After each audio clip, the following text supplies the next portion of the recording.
Hello again, everyone, and welcome once again to the Credit Bank Small Business Spotlight. And as you know, on this channel, we put the spotlight on inspiring business owners. We learn their stories, and they're going to share what drives their success. Might be a little something for you to learn from. So I'm really, really excited about this episode. And speaking of this episode, it is sponsored once again by Credit Bank, where you can get up to $500,000 in working capital with monthly payments and no collateral. We do it pretty quickly, too. You'd be surprised. I'm your host, once again, Irv Cruz, and I am joined by Mr. Connor Pera. Connor is the owner of The Print Authority. This is a Brentwood, Tennessee-based commercial printing company founded in 1991 that helps multi-location brands streamline outsourced printing and on-demand fulfillment. Connor, we welcome you to the channel. Thanks so much for having me. Appreciate it. Uh, Glad to be uh, here. it's, it's a pleasure, man. Definitely want to hear your story. So, why did you start the printing company? Let's go back to the very beginning. Yeah, so I actually bought it from the previous owner who started it back in '91, as you said. So I bought it 2.5 years ago now. Okay. And yeah, that was my path into full-time business ownership was acquisition entrepreneurship. I had gone to business school. I mean, I had a pretty, I guess, typical, start to my professional career. I got a accounting degree in undergrad, but didn't really know what I wanted to do when I started working, and was working in a financial services for a financial services firm in middle office operations roles, and didn't really know what I wanted to do, but knew that I didn't want to do that for the rest of my career. But I was managing a team a couple years into my career and really loved that.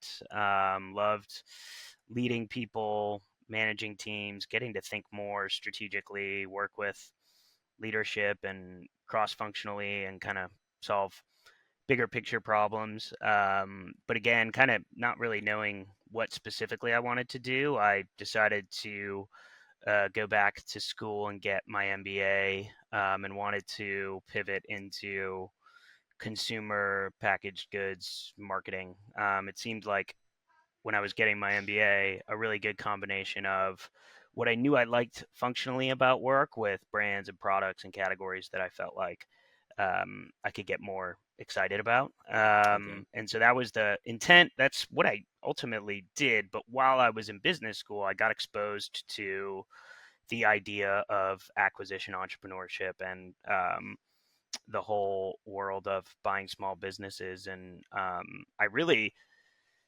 like I said, loved leading teams, and kind of always knew that I wanted to run something, but never Right. had like a big idea for a new product or service. Never really saw myself as a, you know, 0 to 1 type of entrepreneur. Funnily enough, I kind of think I'm more. I've learned that I am more of a 0 to 1 type in some ways, but it took making the leap for me to kind of learn that. But anyway, I really didn't see myself as that, but wanted to run something. And so the idea of, hey, you can buy something that already exists, run it, Right. lead it, grow it, improve it. Change the culture. Yeah, and that can be like a really rewarding path, both, from a professional and personal growth standpoint, but also financially. And so, yeah, kind of caught the bug of entrepreneurship in business school, but took a job working for a big CPG company doing brand marketing, and had an awesome experience there, but very typical kind of big company corporate role. And again, found myself in a situation a few years in where I was like, I don't think I want to do this for the rest of my career. And I know this other path is out there, and I know people who've done it. So I think I'm gonna try to start, along that path. And ultimately led to me acquiring the Print Authority. How And did Print so, Authority fall on your lap, though? By the way, I mean, were yeah, you yeah. So specifically looking to get into that specific sector, no, or no, yeah? I'm Tell us how that came about. yeah, I'm an accidental, I guess, uh, business person in the in the printing industry. I did not, never really thought I would end up in this industry. Wasn't part of the plan. I was so I started looking, networking with business brokers, bankers, lawyers, accountants, and Oh, stuff okay, in the okay, Nashville area where I was working and where my wife and I had settled down and bought a house, started a family, and we're in the process of starting a family. And so I was like, we don't really want to leave the area, but I want to find a business to run. And so kind of felt like, okay, I'll just, kind of knock on doors and make phone calls in the area, and happy to wait to find the right opportunity to sort of come along. And so I didn't feel like I was in a rush, but I did also want to get going. But it was a brokered business broker who had listed the business, and okay. I had yeah, just serendipitous timing, I guess. I had met with him about another listing he had, and he and I were meeting, and I was just kind of telling him a little bit about my story, what I was hoping to do, and he was like, "Hey, I can't share anything yet, but I have an opportunity that I think may be of interest to you, and I'd like you to consider it." And so that opportunity he was referring to ended up being the Print Authority, and so with sort Did of it have that name, prior to you acquiring it, or did you change it to it the did, Print yeah, Authority? yeah. No, it was called the Print Authority. Okay. So yeah, so I haven't changed the branding or anything. Um, but yeah, initially I was like print. I again, I'd come from a marketing background, primarily all digital. And I was like, printing, it's 2022.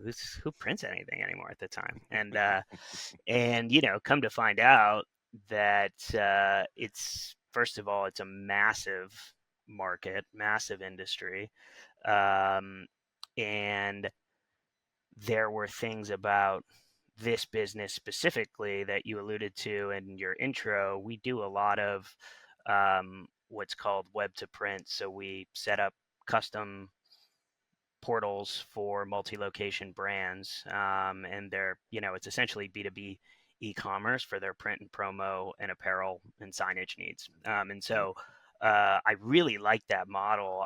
I felt like, for the print stuff that isn't going anywhere, promotional products, apparel, some amount of small format commercial printed items, business cards, books, booklets, brochures, all those kinds of things, as well as, some of the wide format and signage and display stuff.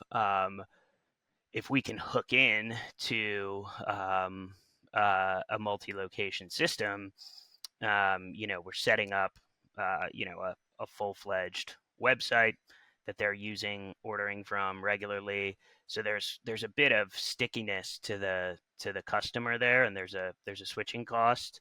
And so, provided we can do a good job, of course, offer competitive pricing and great service, we can capture quite a bit of value from sort of the multi-location and potential growth of the customer without us having to, um, not effort-free growth, but less effort to grow. If a multi-location brand is expanding, they're going to need more and more print, and so there's been a lot of natural growth in the customer base over the years, just from hooking into a lot of multi-location brands that have grown over the years. So I really liked that strategically, about the model. And then I just really liked the seller. Felt like he had, first of all, he was a trustworthy, honest person. And that meant a lot to me. That was really important to me.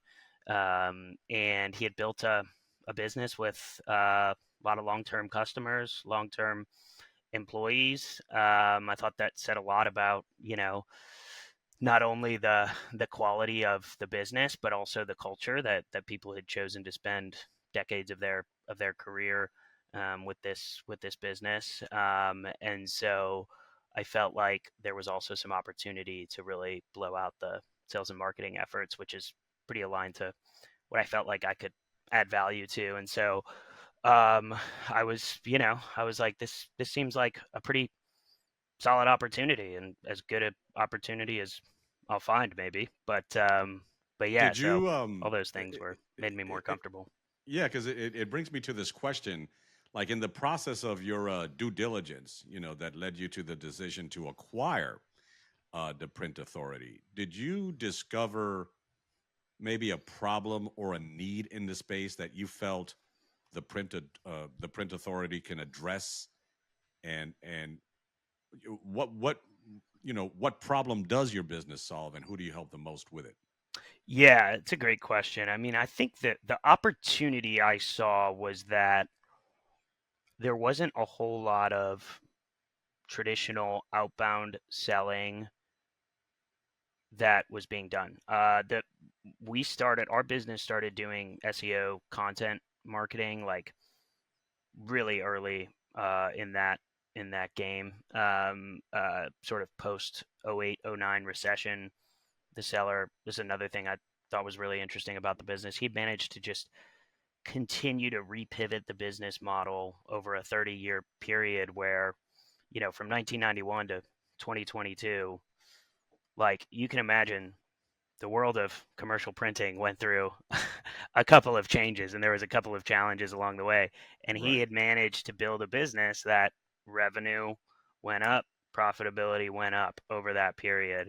Obviously there was periods of bigger and lesser gains during that time, but yeah, so one of those things was post the economic crisis of '08 '09, um, starting to go more national with our marketing efforts. And so when I bought the business, we had we generate leads from just organic people who find us on Google Right. through organic content, and then we have a lot of long-term clients who do business with us and kind of try to grow our share of their total print spend, and have been successful at that. But I remember having a conversation with the seller where I was like, so what are you doing for for sales and marketing? And he's like, well, we've got a lot of long-term customers who always order from us, and then we've got the Google thing going.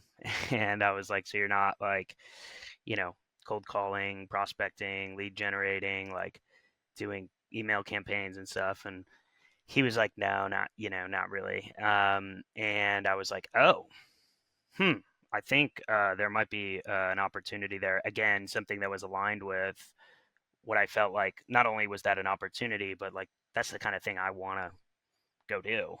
It's the kind of thing. Right. Hopefully, And if build. I've learned anything in my career, like sales and marketing is kind of what I had become decent at, to when I bought the business. So I felt like it was aligned to what I could bring to the business. So that was like the biggest opportunity, was to just really blow out the sales and marketing effort. But to Right. answer your question about the problem we solve, it's a really good question. I think about like often, sort of the real kind of value we're adding for customers. I think at the end of the day, the biggest thing, whether it's we're selling print, we're selling, if you're a business selling janitorial supplies, or building services, like kind of some of these products and services that are in so many ways like kind of commoditized. I hesitate to say that because I feel strongly that our quality is much better than the average printer. But technology has leveled the playing field in terms of people's ability to produce high quality print materials. I mean, it's you know the technology has gotten really good over the years, and so competing on quality is, like I said, I think important, something to always be like striving for the best of the best at. But Right, right. at the end of the day, it's a hard competition. But what I think we really add a lot of value, and like I said, similar to a lot of other B2B products and services, is being a vendor that makes our customers' lives easier instead of adding to complexity and headaches that they have on their plate. Like, so a lot of the people that are our main point of contact for printing, like the print ordering and management is just like one of like tens of responsibilities that they have on their plate. And a lot of times, they're managing several different vendors. They're in roles where they're, you know, corporate roles where they're stretched thin. Initiatives are constantly changing. They're constantly having to repivot and refocus and sort of adjust their processes internally. And so I think like just being the vendor where they can go and they know like they don't have to worry about their print. Like that problem is going to be taken care of by the print authority.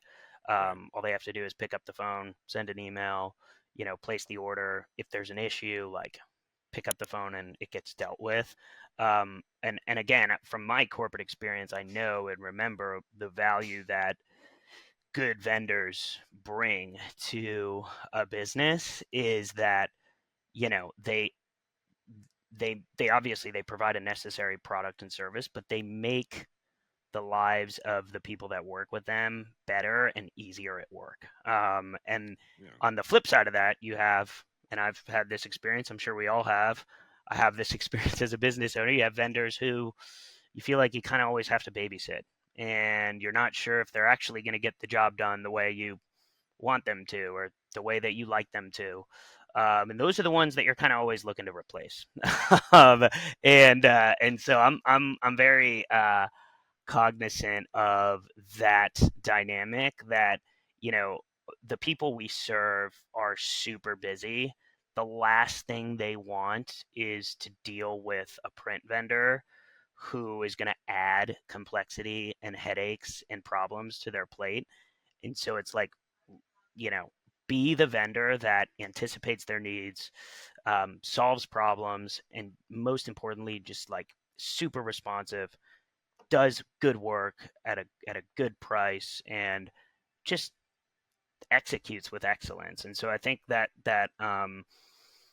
it sounds so obvious, but I think at the end of the day, like that really is the foundational problem we're solving is like we're removing complexity from someone's life as opposed to adding complexity. I So, gotcha. I yeah. gotcha.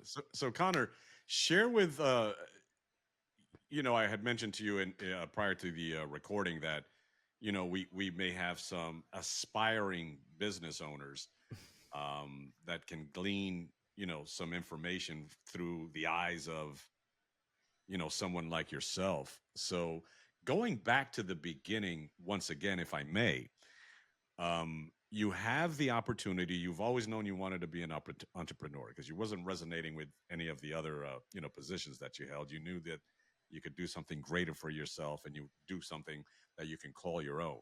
So you've done your due diligence. You got presented with the opportunity to acquire the print authority. And as you know, when you're either starting out a new business or acquiring a business, it could be rather capital intensive. So, can you walk our listeners through how you obtain the financing or the capital needed to acquire the business and realize your vision? Yeah. So in the sort of acquisition entrepreneurship world, there is the SBA 7A program, which you and your listeners may be familiar with, which um, allows potential individual acquirers to buy a small business on a 10-year term loan Right. at a highly levered loan to value, so 80 to 90% in some cases.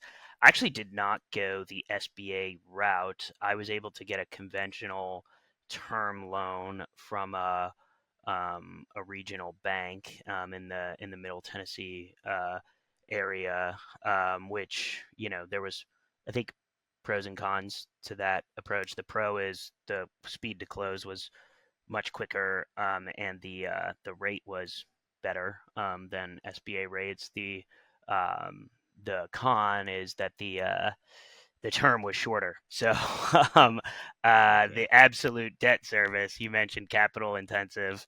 Yeah, I mean, man, that like managing working capital has been man, the I would say the biggest stressor and the biggest challenge that I've faced as a business owner, but also the thing that has turned me into like a 10 times better business person, just from having Yeah, you got to go through it first to having the get there, scars. Yeah. right? You got to go through it first to Exactly. get So there. yeah, so that was the way the deal was financed. Was I had personal capital, pretty much everything that I owned, uh, liquid capital that I owned, Right. and bank financing, and a little bit of seller financing as well. And so it was the combination of those three things, and then the loan is also, the other big downside, at least in the what we call the self-funded world of acquisition entrepreneurship, which is what I did. Um, is the loans are personally guaranteed. So Right. that's the big hurdle a lot of people struggle with, and I certainly had my reservations about too, particularly coming from a corporate environment where you know the company you work for is taking a lot of your personal risk off the table, right? Right. Right. But Would you say yeah, that's your biggest, and when you look back, would you say that was and maybe still is your biggest challenge? the personal guarantee. Not just the personal guarantee, but cash flow. Cash flow. Oh yeah, for sure. It's the biggest. I don't know if it's the. Mm, I don't know if it's like the biggest. It's right up there. What it is it's the Okay. biggest.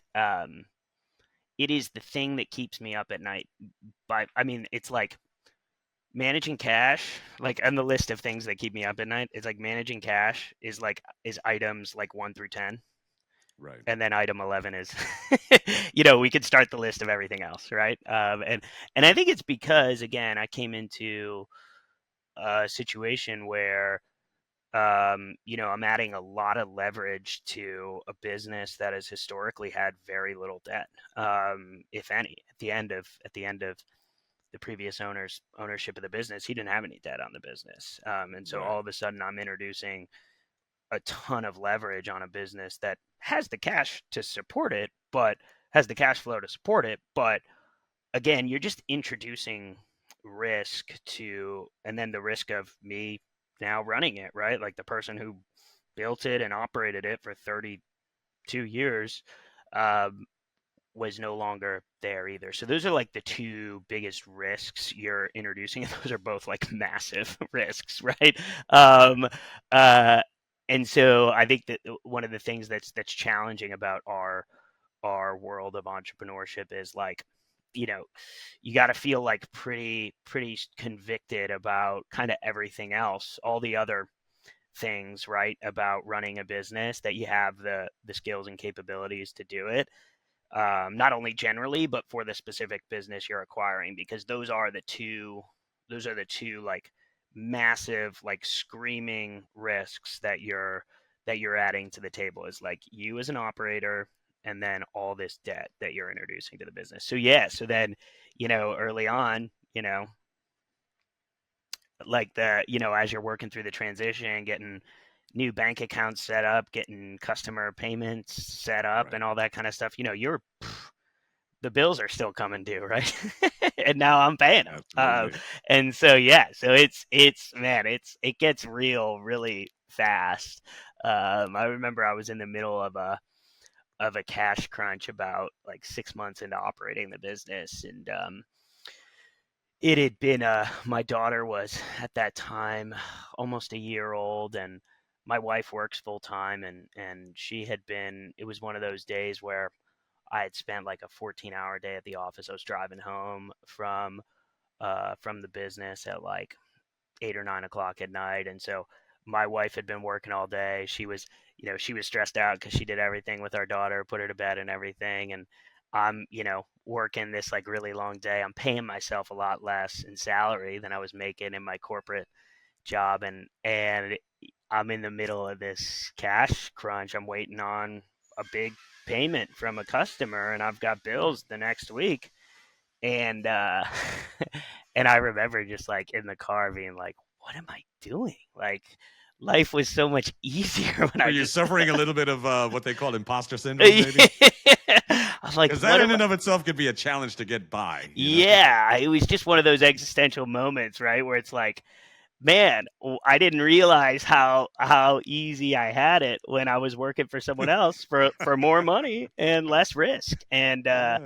Be I think careful what you wish for. it's one of those things. Like I think one of the things the realities, and I would say like the biggest lesson I've been confronted with and just continue to learn as an entrepreneur is just like everything has a trade-off associated with it, right? And I think Right. like in the corporate path, we sometimes don't recognize the trade-off we're making, which is that you're trading off that sense of ownership and autonomy. And like for me, it's like, man, there's like I'm admittedly doing working in a business that's I think most people would say like less exciting than some of the brands I was working on marketing campaigns for. But man, I've never been so motivated in my life to and on fire about the work I'm doing, and it's because I have so much invested in it personally. So like that problem that I had in my corporate life where it's like, man, I'm just not, I'm not like really all into to the vision and what we're doing here, and kind of that less like purpose and meaning. I've totally solved that problem, but now I've created all these other Not, problems, yeah, exactly. Yeah. which Yeah. is like more sleepless nights, longer Yeah. hours, less money, all the stress that you take on as a business owner. That again, I think in the pre entrepreneurship, you don't necessarily appreciate. You just think, oh, the owners they just collect a paycheck, right? And Right. Then you so learn the yeah, harsh reality. yeah. Yeah. But I mean, even given what you just shared with us and want to thank you for that. When you think back, you've been in business just shy of 3 years, right? Hmm. Hmm. So think back and share with us what we talked about the hurdles and the challenges and the sleepless nights and everything else that you shared with us.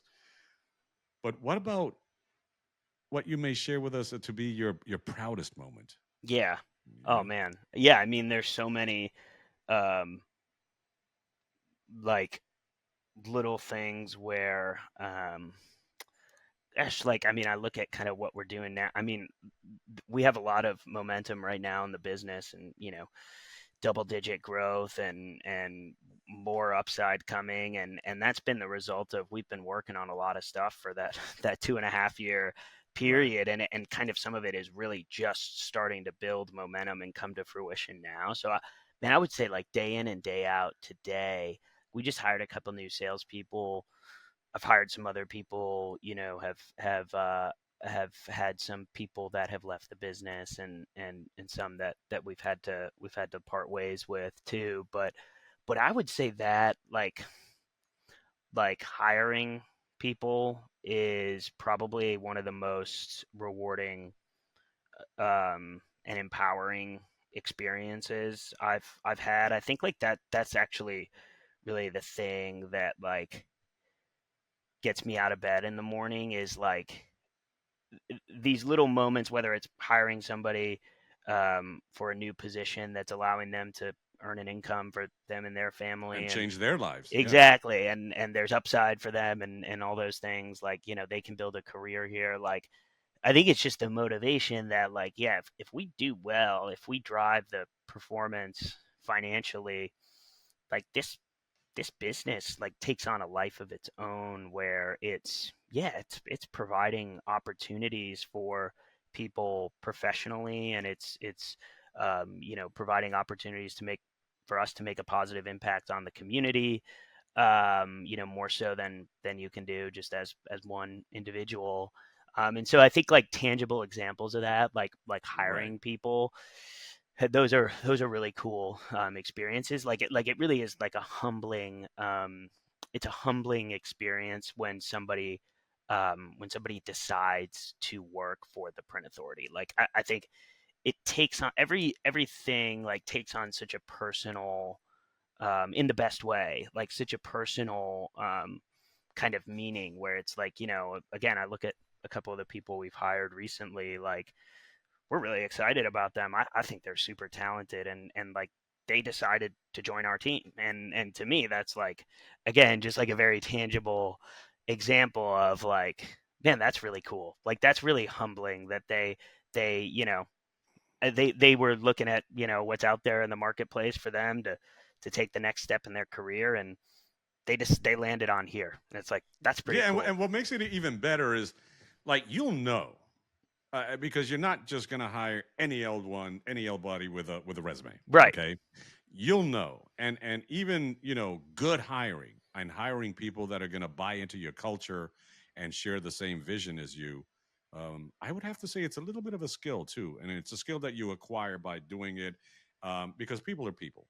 People have different personalities, different temperaments, different dispositions, and and I think maybe what you're sharing with me is that the joy in knowing also that not only are you giving an opportunity for an individual to say change their lives, but you're assembling the team, the right team, to help this company move forward and reach that next level. Hmm. I think that's Yeah. got to be feeling really good. Yeah, exactly. And similarly with what we've done over really like over the last 18 to 24 months, we run our business on an operating system called Pinnacle, and I promoted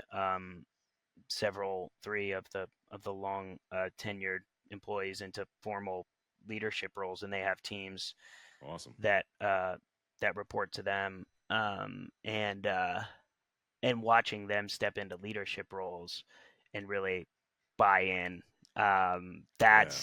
that's really cool, because it's like, because you have these sleepless nights and these like really hard experiences, but Yeah. then you have Yeah. these little glimpses of like it's working, like this can actually work. And so those moments Yeah. are, you just, again, I think for me it's been, I wouldn't change anything in terms of the path I'm on, because yeah, there's those kinds of experiences that are afforded to the entrepreneur that are, they're just unavailable in traditional career paths. So yeah, so those are the most Yeah. meaningful things. So And it kind of reaffirms your why. yeah, yeah, It just does, because it's yeah. not just about what you can put in your pocket, but it's about the lives that you can touch, Yeah. the impact that you can make on your community. Hmm.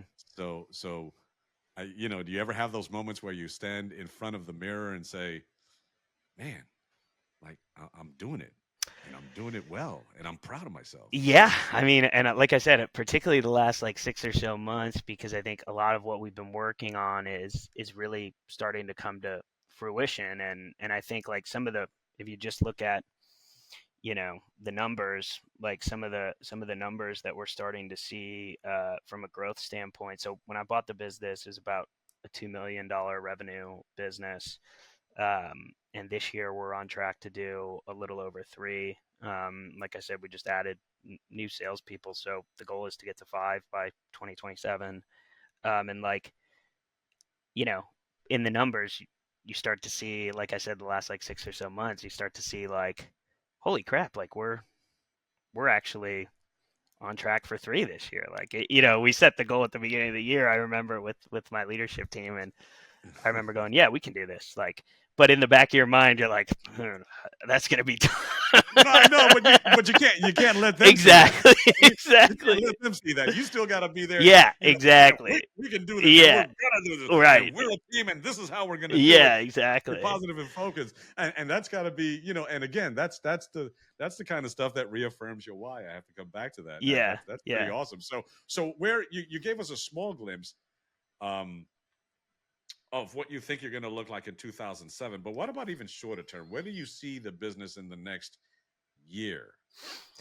Yeah, I mean, from a numbers standpoint, I could tell you that it's, the next stage of on the path to 5 million in revenue. But I think, more importantly, where I see us, 3 to 6 months from now, heading into next year, like right now, we're definitely in growth mode. And we're in the middle of a transition to a new MIS software system, and as I'm sure anyone who's experienced software transitions knows that it's just constant one thing after another, and we haven't gone live with the new system yet, um, but that's going to enable a ton of automation and just like really high quality data for us to gather and glean insights from on how we can improve and streamline our production Yeah, process, both maximize internally efficiencies. and externally. So I think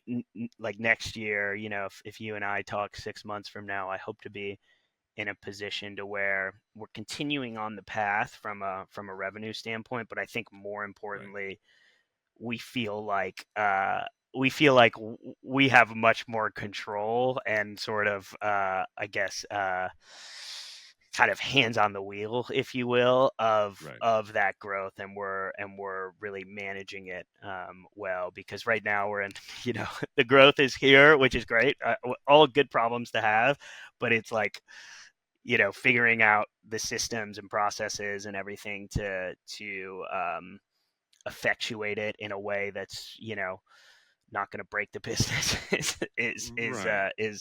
is the challenge today. Again, better problem to have than we can't get revenue in the door, but a problem nonetheless. And so I hope 6 months from now we're in a much better spot where we've digested a lot of the changes and the growth, and we're like Right. we're still on that path, and we've got this system, that system, and this plan to go not just to 5, but then to 10 and 20 and beyond. So, Yeah, and it's going to happen in steps, yeah, as you know. So it brings me to my next question. I think it's a great segue to my next question. If you had the proper resources and support in place, whether it's additional working capital, more team members, uh, you know, better, platforms, software, otherwise, what's the first thing that you would change like tomorrow to have you continue on that journey? that's fun. That's a good question, because so many of the things that I would change tomorrow are like the platforms, the systems, the but Did I just answer the question? assuming all those problems are solved, man, it's a great question. I think I would love to. I really through our operating system, and like systems like EOS that people may be familiar with, kind of have the same dynamic of leaders of a business being either visionaries or integrators, and kind of like the importance that both of those leader types play in the role of taking a business to where it's capable of going. I'm very much in the visionary type of camp, where I'm good at thinking big, planning for the future, kind of the next big idea, and like really getting the wheels in motion to go make those things happen, and painting the picture. But when it comes to filling in the details, that's where I have challenges and have to lean on my team. So I think if I and I think if I had really like the infrastructure from a people, process, and systems standpoint to feel really good about, like not having to be the day to day like leader of the business, who's kind of like, and I'm not giving enough credit to the team, and perhaps this is something I just need to work through mentally. Like, it's not as if this business can't operate without me day in and day out, but I definitely feel like I need to be here 40 hours a week. I think I would love to. I still want to be working 40 hours a week on this Right. business, but I would love to be in a position where I can spend more and more of that time really planning for where we're going to be in 5 years and kind of getting our business in position to do those things. So I think, look, whether it's like a COO or president who kind of runs the day to day, whether it's a person or if it's just really dialing in our processes to where Right. we just have a good enough handle on everything. That would be the thing I would want to be able to spend more time doing the things that I think I'm best at and where I can add the most value to the business and less on a lot of Yeah. the other stuff. So Thank you for sharing that. Connor, I got to tell you, it's been great learning about the print authority and how you're making an impact not only in your community but in the lives of that team that you've assembled and have given them, a great opportunity. Have you, for those that want to connect with you or reach out or follow you, how would they be able to do that? yeah, sure. Yeah, you can find me on Twitter. I talk about entrepreneurship and uh, more specifically acquisition entrepreneurship a lot, but also the running a business and all those things. So it's just at Connor Pera, one word, CONNORPERA, and then I'm on LinkedIn, same thing, Connor Pera, and then people can also email me directly at Connor CONNOR at theprintauthority.com. There you go. Look at that. Give our viewers a little peek into your website. Connor, I thank you so much for joining us today and sharing your story. Um, to our listeners, if you found this episode insightful, you were able to learn something, or just simply enjoyed it, be sure to tune in and subscribe for more small business spotlights.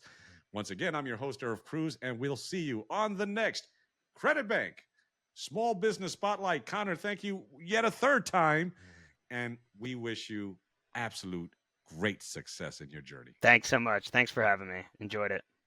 Awesome. If you enjoyed this video, click here to watch another exciting episode.